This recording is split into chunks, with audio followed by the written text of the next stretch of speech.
My name is Ashriah Capo. I'm doing the MA course in theology. I was in my grad dip last academic year. My previous degree was in creative writing and English literature. I was working in social media marketing for a while, but even though I really enjoyed it, there was just like something missing when I was doing it. Like I was enjoying it, but it just wasn't giving me the oomph that I needed.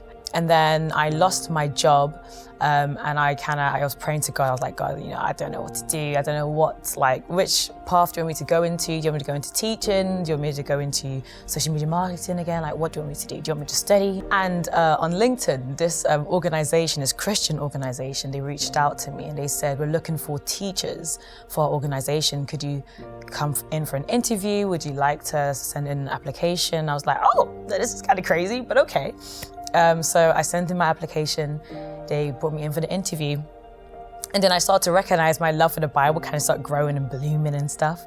And then Newbold kept popping up everywhere. And I was like, nah, I don't want to really go to Newbold. Like, that's not for me. But then I went to Central London Church and then I met Adam.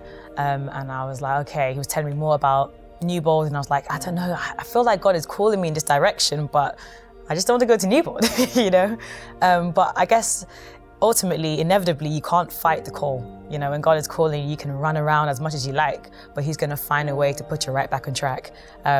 So going back to the interview now, I said to God, all right, I had the interview. It seemed like I had gotten the job. But I said, God, if you want me to study in September, don't let me get the job. And it felt like an impossible prayer because they had told me during the end of the interview, it's looking likely you probably got the job, just prepare yourself for your responsibilities. And then the Monday, they called me up and they were like, okay, what do you think we're going to say? And I was like, I feel like you're gonna say I've got the job. They were like, no. Unfortunately, you didn't get the job this time. And the reason they gave me was like really, it felt weird. Like it wasn't a good reason. It just felt like a random reason. And I started laughing on the phone and the lady said, so what are you going to do now? And I said, it looks like I'm going back to uni.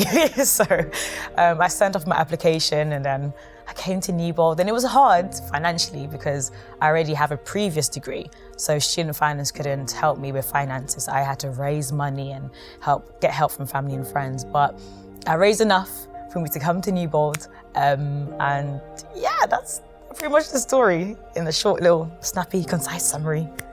It's hard transitioning from having that worker kind of mindset to go back into being a student.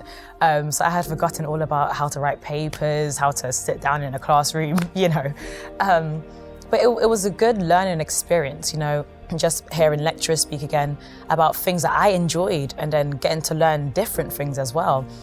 And the thing about grad dip, it's like 3 years of the BA course all squashed into one. So it's a little bit intense, but because I already have the experience as a student and then obviously working for a while, I kind of was able to work very, very, very well under pressure.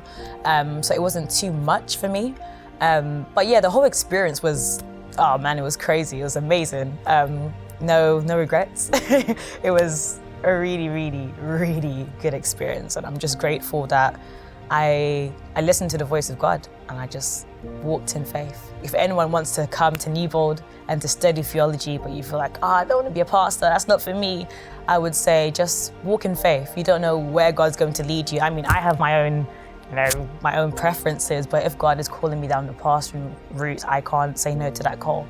All I have to do is just walk in faith, not to try and plan my life meticulously, but just to hear his voice, and wherever he leads me, just have the obedience and the humility to follow.